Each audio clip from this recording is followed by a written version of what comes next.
เนาะเฮ้ยปลาระมุนไปพุ่นบ่เอ้ยนานชนแล้วเห็นบ่คอยได้ทางอันนายครูเพิ่นเนาะเฮ้ยโอ้เก่งขนาดเราคอยต้องชนคอยนายครูเพื่อสิได้มาสอนนักเรียนกับบ่แม่นของง่ายพี่น้อยเนาะผู้จอดไว้ย่างไปเป็นอะไรด้วยนี่เฮ้ยโอ้รถมันเกือบได้ค่อยโอ้ยค่อยโอ้โหโอ้ยเนาะปาโตเอาย่างก่อนเลยเจ้าขาขับแบบผูกผ้าเด้อพี่น้องเด้อบ่ได้ติดรถมาเลยปักชิปเลยนะเอาตัวนี้ไปโดยเป็นยังเนาะเบิ่งไอ้สิบอกเด้อทางอันคลินิกเพิ่นบอกก็ทางห้านยาพี่น้องเนาะตัดภาพตัดช่องมากับทางเข้าหมู่บ้านน้องหัวเด้อพี่น้องเด้อเนาะเป็นทางเข้าก็สิลึกลับหน่อยนึงเนาะนี่แหละเฮ้ยยังสิบ่มีไผถ่ายอัปเดตพี่น้อยเนาะทางเข้าบ้านซองของน้องหัวเพิ่นนี่แหละมื้อนี้ให้น้องซ้อนพามาพี่น้อยเนาะโรงเรียนปฐมสมบูรณ์บ้านแก่งทอง200เมตรเนาะแผนกศึกษาธิการและกีฬาแขวงสวรรณเขตเนาะห้องการศึกษาธิการและกีฬาเมืองเซโปนพร้อมหรือยังน้องชายไปโดยเนาะให้นักสอนพามาพี่หน่อยเนาะปลาหมักชูนเลยปลาหมักชูน อย่าพ่อปลาหมักชูนกันก็เฮ้ยไปสิพาพี่น้องเบิ่งทางเขาตั้งแต่หน้าหมู่บ้านเขาฮอดบ้านน้องเพิ่นพี่หน่อยเนาะ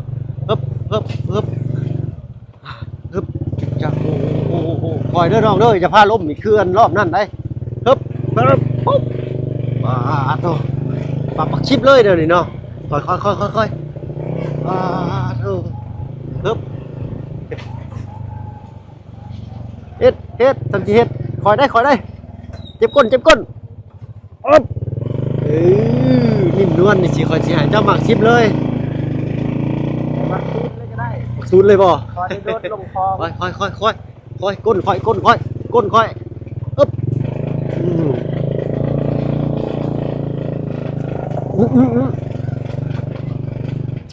ตัวเต้นหนึ่งดองป้าดูหนักเย็นพี่หน่อยเนาะคอยเด้ออ๋อตู้นักเย็นลายแท้ดิเอาสิได้อยู่บนนี้บาดิเฮ็ดค่อยเวลาค่อยเพนเลิงเฮียนแล้วเนาะโรงเรียนเป็นอยู่ในเนาะที่แรกนักเรียนกับสัญจรไปมากกับเส้นทางเดียวเข้ามาเลยพี่เลยเนาะเนาะคอยน้องคอยให้เพิ่นไปก่อนให้เรียนเช้าคู่เพิ่นไปก่อนเนาะนี่แหละเส้นทางที่บ่เพิ่งว่าเอารถเข้ามาบ่ได้เนาะรถค่อยเข้าบ่ได้แน่นอน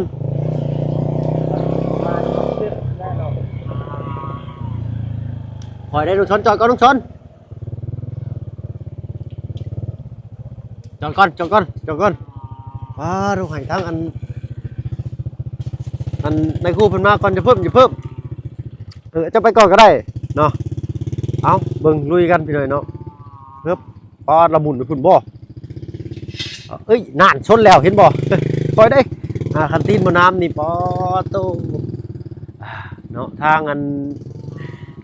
นายครูเพิ่นเนาะโอ้เก่งขนาดเราคอยต้องชนคอยพุ่นปอโตเลี้ยวกันบัดคอยไปก่อนพี่หน่อยนะอันนี้จะเป็นทางอาจารย์หรือว่านายครูสอนนักเรียนชั้นประถมพี่น้อยเนาะประถมจะอยู่นี่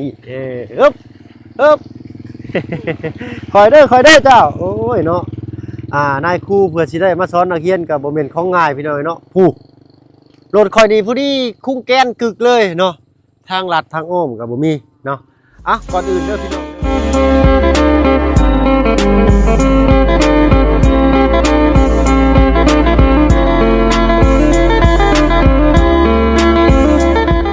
ทักทายบริโภคทอนหมวกก่อนที่เนาะเอาเนาะกราบทักทายเนาะกราบทักทายสบายดีผู้ใหญ่ใจดีและ FC เบิร์ดทุกท่านที่เข้ามาหาชมช่อง YouTube บ่เพิ่งเคยหลายคือเก่าเนาะบ่ว่าฝั่งไทยฝั่งลาวเลยก็ทั้งฝั่งต่างประเทศก็ยินดีต้อนรับเข้าสู่ช่อง YouTube บ่เพิ่งเคยหลายเช่นเคยพี่หน่อยเนาะมื้อนี้ทางบ่าวเพิ่งเนาะให้ทางน้องชายบัดตื่นจากไข่มันพาไปโดดได้ ขอโทษขออภัยในไลฟ์พี่หน่อยเนาะ มื้อนี้เนาะทางบ่พึ่งก็ได้หืดได้ยามาฝากน้องเพิ่นเนาะโอ้มื้อนี้ก็เจ็บหนักคือกันบ่พึ่งก็ได้เนาะ บ่เป็นหยังถือว่าซอยกันไปเนาะอ้ายเนาะยานี่ก็100 กว่าบาทเนาะทางฝั่งไทยสิถูกกว่าแน่นอนเนาะปึ๊บเป็นไดเมื่อยบ่คอยว่าเจ้าสวงจะไข้เลยบาดนี้ฮะเป็นไดอาการไข้ดีขึ้นเลยเนาะเดี๋ยวอ้ายขออนุญาตไปเข้าห้องน้ำก่อนแป๊บนึงเอาเนาะไปน้องชายฮึบดับใช้กระดับได้แต่อย่าดับอยู่ในขี้ต้มเด้อน้องเด้อหมดได้ยากยันไปเลยเนาะสเตอร์ใหญ่รวยเอาเร็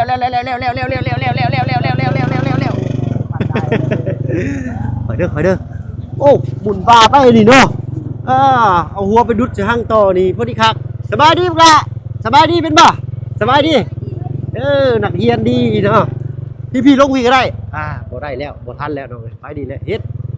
ดทางนั้นเฮ็ดบาดิปลาปักชิบโลดทางนั้นเฮ็ดเ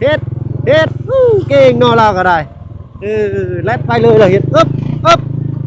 เก่งเนาะอึ๊บเฮ็ดอย่าได้ดังกันเอ้ยตัว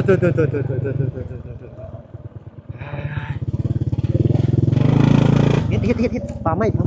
โอ้โหดุดไปโลดนี่เนาะอันนี้นี่ยังว่าอันเป็นธรรมดาเบาลงซ้ายเบาได้ยินอยู่บอกพี่หน่อยเนาะเสียงบอกพึ่งนี่แหละคันเลยตัวนี้ปึ๊บพลาดนิดหน่อยใครอยู่ดอกตีน้ำขนาดตีน้ำยังรวยลายไปพี่หน่อยเนาะ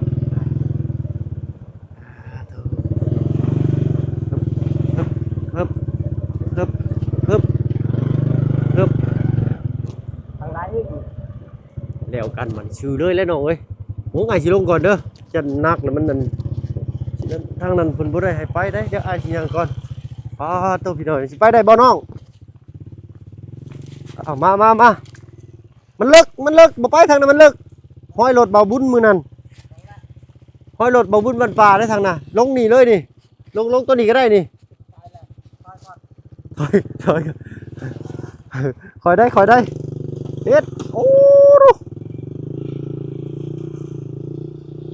เอาลงนี่เลยลงล่องนี่น้องล่องนี่ไปเลยได้คือกันเลยเฮ็ดบ่เลิกปานใดแมนแตกโลเอาลองเบิ่งอันทางก่อยก็ลืมเนาะต้องจอดไว้ย่างไปเป็นอะไรด้วยนี่โอ้รถเกือบได้โอ้ยค่อยโอ้โอ้ยเนาะคอยต้องใช้คอยป้ามันเลิกเนาะนั่นแหละพี่หน่อยเนาะป้าเท่าได้เมื่อยป่ะไปอีกเช็คหน่อยชิฮอดแล้วพี่หน่อยเนาะ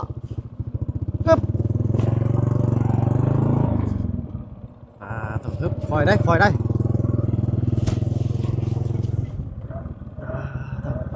เกือบรถรับเนาะรับกี่นี่เบิดเลยส่งเจ้าใครแต่เล็งแห้งตัวเล่นไปรอดเลยได้ไอ้ลงก่อนบ่ลงก่อนก็ได้น้องจักก่อนโอเคคอยเด้อเดี๋ยวไอ้สิจังก่อนทางคือเป็นอีกชี้เดี๋ยวชอนว่ะเอา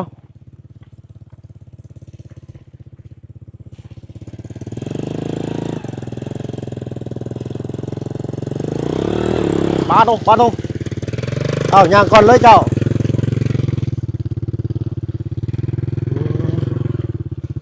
ชิแหละหน่อยเนาะ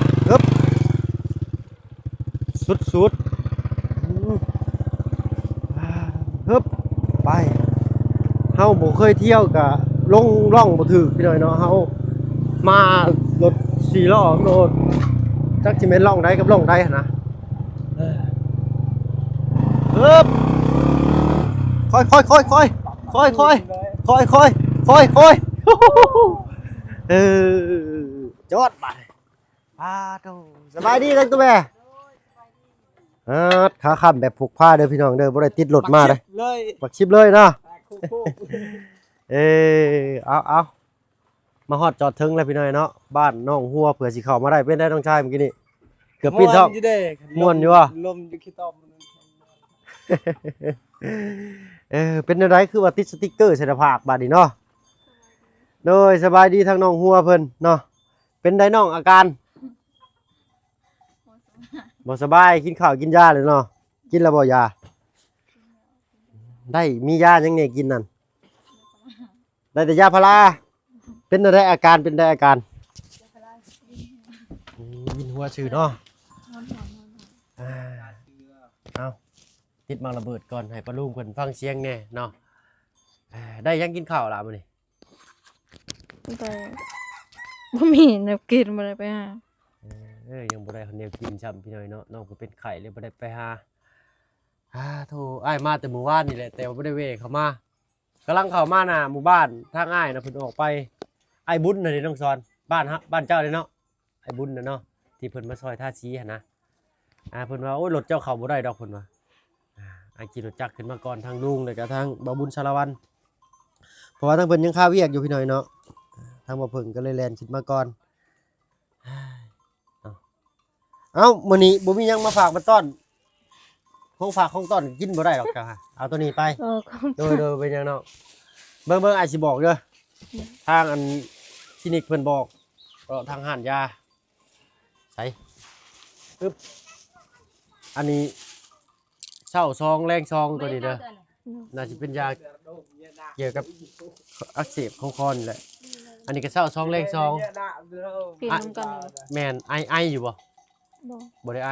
เดี๋ยวแสบคอแหบยังอยู่บ่ยินแต่หัวยินแต่หัวอันนี้ยาทิฟี่ซองแพงเนาะเอาไว้กินเช้าซองแรงซองกินกันไว้เนาะตัวนี้เลยอันทิฟี่อันละเม็ดบ่แม่นถ้าว่าตามจริงนี่เพิ่นสิให้กินนั่น4 ชั่วโมงกินเทื่อนึงเดือนละ2 เม็ดป้าโตฮ้อนเพิ่นสิเข้ามาได้เมื่อกี้นี่ป้าโต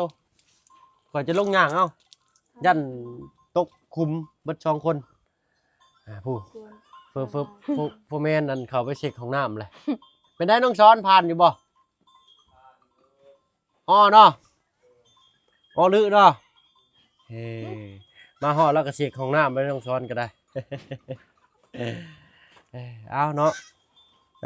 ว่าถึงเรื่องทางช่างเพิ่นก็ตกลงราคากับทางว่าบุญอยู่เลยเนาะได้กี่เท่าใดเพิ่นได้แจ้งเจ้าอยู่บ่น้องทางช่างก็ได้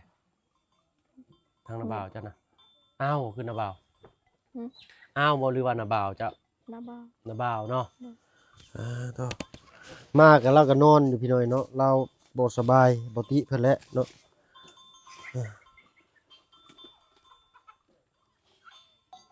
มาฮอดก็สิยอดแต่ข้าวหากินมากินนี่ได้แม่เนาะโอ้ยฮีดอีกแล้วบาทนี่ บ่กินก็บ่ได้พี่น้อยเนาะแลกกันบาทนี่กินแล้วก็น้องซ้อนก็ย่ออันต้มปลาอีกมานี่ก็สิเอาอีกแหละเอ้ยเนาะแล้วกันไก่กาจะเป็นได้น้องเกลือเขาเกลือน้ำเลยบ่ไข่จักหน่วยเลย6 หน่วยเลยเนาะโอ้ยซื้อมาแป๊บเดียวก็ไข่เลยเนาะดีได้จักโตเลยเนาะไก่เจ้าตอนนี้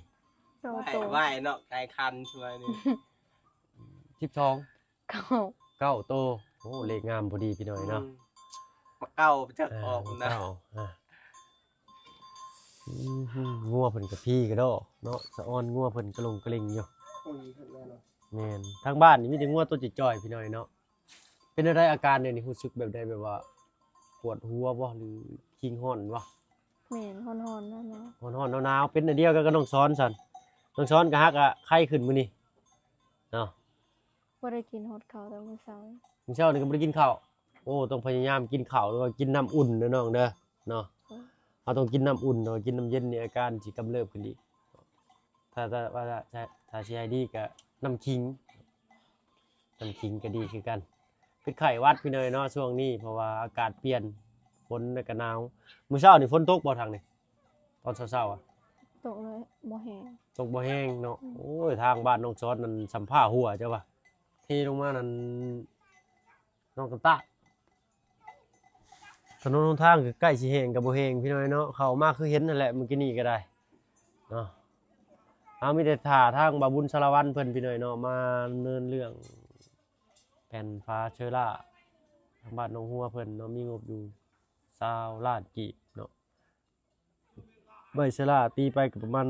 10ล้านหน่อยๆเนาะค่าสร้างก็ประมาณ5-6ล้านเนาะ 5 ล้าน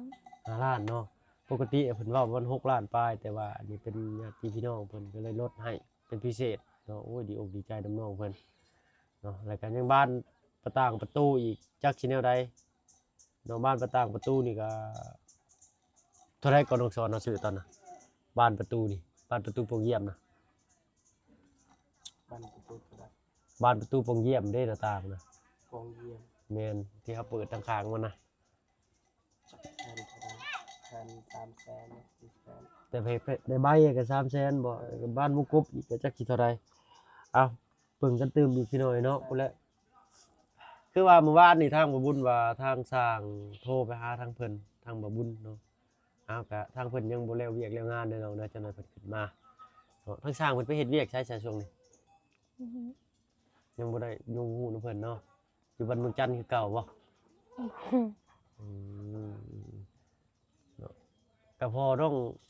หยังก็สร้างหันนะบ่าวจ้ะนะลูกแล้วนะชื่อหยังก็ พร อ๋อน้องพรพี่เลยเนาะเป็นพ่อน้องพรเป็นญาติกับน้องหัวเนาะ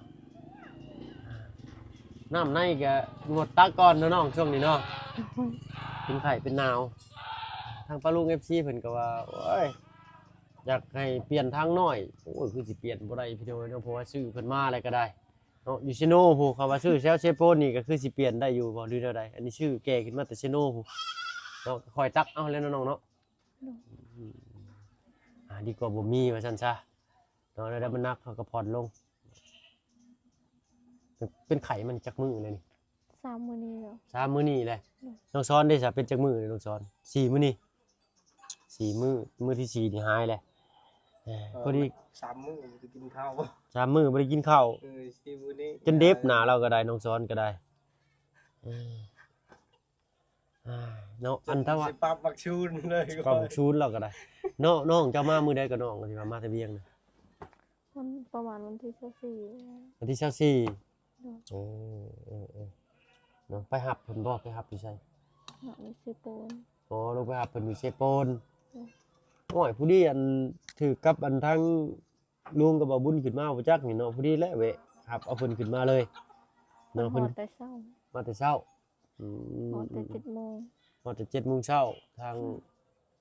างลุงก็คือว่าวันทางบ่าวบุญกับทางลุงคือว่าวันพุธพี่น้อยเนาะวันพุธสิเดินทางขึ้นมาเซโปนเนาะหาผู้แลจังว่าไปรวมตัวกับเพิ่นเนาะ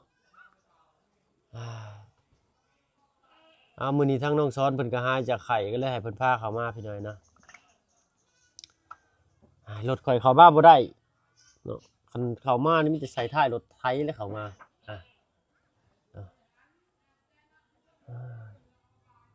ทางตู้แม่เพิ่นก็สิย่อเขาย่อน้ำนี่แหละพี่น้อยเนาะปฏิเสธเพิ่นก็บ่ได้เป็นฮีตเนาะอยากบ่อยากก็คำหนึงก็ยังดีว่าซั่นซะ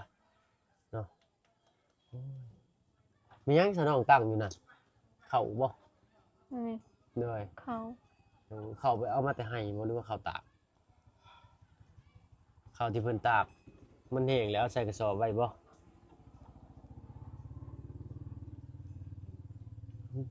มีหยัง มันยัง เพิ่นเอิ้นบ่เงียบทีมงานบ่เข้ามากันเนาะ โอ้ มื้อนี้ยังบ่มีไผเข้ามาเลยพี่น้อยเนาะมื้อนี้เพราะว่าทีมงานเรากลับลงเมื่อเบิดแล้วแต่มื้อวานนี่เนาะมื้อวานนี่ก็สวนทางกับทางอาจารย์ลาวและเบาไล่เพิ่นว่าซั่นซะเนาะมีแต่ทางบ่เพิ่งเคยล่าอยู่เซโปนมื้อแรกนี่ยันหอบเสื้อผ้าไปนอนน้ำน้องซ้อนอยู่พี่น้อยเนาะถ้าทางตู้แม่เพิ่นนึ่งข้าวก่อนพี่น้อยเนาะมาฮอดบ่ได้เว้าหลายยายห่างถ้ากินข้าวก่อนได้ลูกเราว่าเป็นฮีตเราบ่กินก็บ่ได้พี่น้อยเนาะจะค้ำกันยังดีว่าซั่นซะ เอ้าทางอ้ายก็มีแต่สิพากันเดินทางกลับก่อนเด้อน้องเด้อ โดย มาตั้งแต่บ่าย2จน4โมงก็ฮอดบ่าย2บ่าย3พี่เด้อเนาะบ่าย3กว่าๆฮอดที่4โมงประมาณ4โมงครึ่งก็สิได้ออกไปแหละเพอมันสิค่ำก่อนรถเฮาไปได้ประมาณ40กิโลเมตรต่อชั่วโมงว่าซั่นซะ ไปครับแต่40พี่น้อยเนาะครับได้ประมาณ40มาเข็มไม้นะเนาะแต่ไปเพราะว่าชัตเตอร์เพิ่นใหญ่จักสิฮอดหรือบ่โอ้ตอนมาน่ะเป็นสีดำบัดกลับมาเป็นสีแดงบัดนี้ เอาอดทนเนาะจักหน่อยก็อันนั้นแหละก็แห้งก็ไข่แล้วพี่น้อยเนาะได้น้องบุตรเพิ่นอยู่เฮือนอยู่ซ่านอยู่บ่เนาะ โดยโดย อืม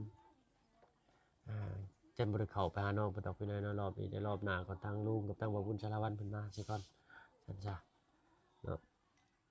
เว้าเรื่องแผนพาเชอราก็มีแต่คงคอยท่าทางบ่าวบุญสารวัตรเพิ่นเนาะเพราะว่างบมีนำเพิ่นเนาะทางเฮาเบิดงบแล้วเนาะนี่แหละบล็อกอันนี้ก็มีแต่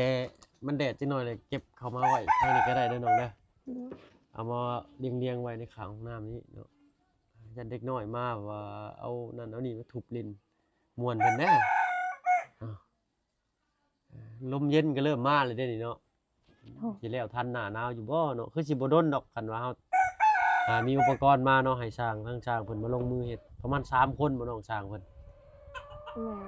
แม่4-5 คนเท่านั้น 4-5 คนเนาะเออเอาเนาะอดใจแล้วอีกจักหน่อยพี่เด้อเนาะสิได้เห็นโฉมใหม่ของบ้านน้องหัวว่าซั่นซะสีหยังน้องสีหยังหรือว่าสีหยังก็เอาบ่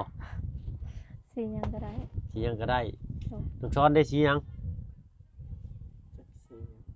สีแดงแทงหัวใจคือเก่าแล้วเนาะเจ้า ฮะ พี่น้อยเนาะแทงหัวใจตลอดเราอ่ะ